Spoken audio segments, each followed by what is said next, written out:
इसे विभागीय लापरवाही कहें या जिम्मेदारों की उदासीनता, लेकिन बात 16 आना सच है। समय से मानदेय न मिलने के कारण आशा बहुओं को अब अपने अधिकार की लड़ाई लड़ने के लिए न जाने क्या क्या करना पड़ रहा है। पत्राचारी करना पड़ रहा है, ज्ञापन देना पड़ रहा है, धरना प्रदर्शन तक करना पड़ रहा है। आशा संगिनियों का कहना है कि इनके साथ बहुत ज्यादा अनदेखी की जा रही है। प्रदेश सरकार लगातार इनके साथ अनदेखी करती आई है। कई सारी समस्याएं हैं जिनका हल अभी तक नहीं हो पाया है। हाँ, हर बार आश्वासन मिल जाता है। इसी के साथ जो स्वास्थ्य विभाग में बहुत सारी जो काम है उनको भी ये आशा बहुएं करती हुई नजर आती है। सरकार को तो लगता है कि ये महज कुछ घंटे ही काम करती है, लेकिन आशा बहुओं से जाके कोई पूछे कि लगातार कितने घंटे ये काम करती रहती है, वो भी पूरी ईमानदारी के साथ, लेकिन फिर भी शासन प्रशासन बिल्कुल भी इनकी तरफ ध्यान नहीं दे रहा है, इनकी समस्याओं का हल नहीं कर रहा है। प्रदेश के मुखिया योगी आदित्यनाथ कहते हैं कि अब आशा बहुओं को, आंगनबाड़ियों को किसी भी समस्या का सामना नहीं करना पड़ेगा। जितने भी संविदा और आउटसोर्सिंग के कर्मचारी हैं, सबके लिए नियमावली बनाई जाएगी, सभी समस्याओं का समाधान किया जाएगा। लेकिन महीनों बीत गए, अभी इस पर भी कोई बातचीत नहीं की जा रही है। वो बस बातें बयानों में रह गई और धरातल तक उतरकर कुछ भी नजर नहीं आए। इसी वजह से जो आशा बहुएं हैं उनके अंदर काफी ज्यादा रोष देखने को मिल रहा है और इनका साफ तौर पे यही कहना है कि अब बहुत जल्दी प्रदेश स्तर पर कुछ बड़ा किया जाएगा, जिससे जो आशा बहुएं हैं उनकी समस्याओं का हल किया जा सके। इस विषय पर ज्यादा जानकारी देते हुए रेणु राजभर ने क्या कुछ कहा, आप भी सुनिए। रेणु जी, आपका हमारे चैनल अटल टीवी पे बहुत बहुत स्वागत है।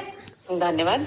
रेणु जी, जैसा देखने को मिला कि जो आशा बहुएं इनका प्रदर्शन किया गया इनके द्वारा और कई बार शासन प्रशासन को ज्ञापन पत्र सौंपा गया, लेकिन अभी तक कुछ खास निकलकर सामने नहीं आ पाया है, तो क्या कुछ अभी नए अपडेट्स आए हैं आशा बहुओं के लिए सरकार की तरफ से? नहीं, ऐसा कोई अपडेट नया तो नहीं आया हुआ है जी। जी रेणु राजभर, इसी जी के साथ आपसे मैं ये जानना चाहूंगी कि ये जो सारी समस्याएं हो रही हैं इसके लिए आप लोग आगे क्या कुछ करने वाले, क्योंकि देखा गया आंगनबाड़ी कार्यकर्तियों ने धरना प्रदर्शन किया और कई उनके लिए कार्यवृत्ति भी जारी हो गई है और कहा भी गया है कि समस्याओं का हल किया जाएगा और इसके बाद वो लोग भी और रणनीति बनाने के एक बार फिर से धरना प्रदर्शन किया जाएगा, तो आप लोगों ने क्या सोच के रखा है? इस तरह की घोषणाएं तो आशा आंगनबाड़ी दोनों के लिए हुई थी जी, लेकिन कार्यवृत्ति बनाकर क्या होने जा रहा है, अभी इस तरह का कोई ताजा अपडेट तो हम लोग को नहीं मिला हुआ है शासन की तरफ से। तो आगे आप लोगों ने क्या रणनीति बना के रखी है, क्या कुछ करने वाले हैं आप लोग? जी, इसको प्रदेश स्तर पर हम लोग पत्र के माध्यम से अपनी समस्याओं को एक बार फिर पुनः रखते हुए जी और फिर अपने आगे की कार्रवाई को अंजाम दिया जाएगा। जी, तो क्या इस बीच में आपकी किसी भी अधिकारी से बातचीत हुई जो कि शासन प्रशासन से जुड़ा हुआ हो? नहीं, इस तरह की बातचीत नहीं। शासन प्रशासन से जुड़े सीएमओ वगैरह से बात हुई है जी, तो उसमें उन्होंने तो अभी तक हम लोगों को यही मौखिक आश्वासन मिला है कि भाई शासन से जो कुछ भी हम लोग के स्तर पर आएगा हम लोग आपके लिए अवेलेबल कराएंगे, लेकिन गड़बड़ियां अभी भी हैं। जी, तो कौन कौन सी गड़बड़ियां आपको देखने को मिल रही हैं अभी तक और क्या मांगे नहीं पूरी हुई हैं आप लोग? जैसे गड़बड़ियों के माध्यम में ये रख लीजिए, मुख्य रूप से जिस काम के लिए आशा की नियुक्ति हुई जी, वो काम के अतिरिक्त अन्य काम भी आशाओं के सर पे लादे जा रहे हैं। उसका न तो कोई भुगतान किया जा रहा है, न ही शासन प्रशासन में उसकी कहीं कोई चर्चा है जी। कोई भी ऊपर शासन से काम आ रहा है उस काम को आशा के सर पे लाद दिया जा रहा है जी। आशा अपना काम करते हुए भी उस कार्य को भी अंजाम दे रही है जी। आपकी जानकारी के लिए मैं बता दूं, आशा की नियुक्ति 2006 में प्रेरक के रूप में हुई थी जी। लेकिन आज आशा का जो है सेवा प्रदाता बना दिया गया है जी।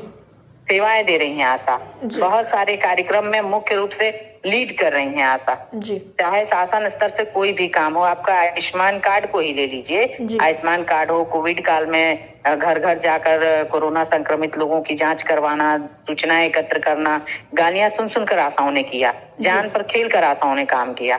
लेकिन शासन की तरफ से इन सब कामों को नजरअंदाज करते हुए अभी तक शासन को तो घोषणा कर ही देना चाहिए था कि हम लोग के लिए एक नियत वेतनमान घोषित कर देते कि छोटे छोटे मदों में सरकार के पैसे आ रहे हैं, आशा को पहुंच रहे हैं, नहीं पहुंच रहे हैं, बहुत सारे भ्रष्टाचार में लोग लिप्त हैं, भुगतान हो नहीं रहे हैं, समस्याएं बनी हुई हैं। इन सबको देखते हुए सरकार अगर चाहे तो जैसे मनरेगा के मजदूर को डायरेक्ट खाते में पैसा आता है, आपका सम्मान निधि डायरेक्ट किसान के खाते में आता है, आशा का पैसा क्यों नहीं आशा के खाते में डायरेक्ट भेज दिया जाता है जी?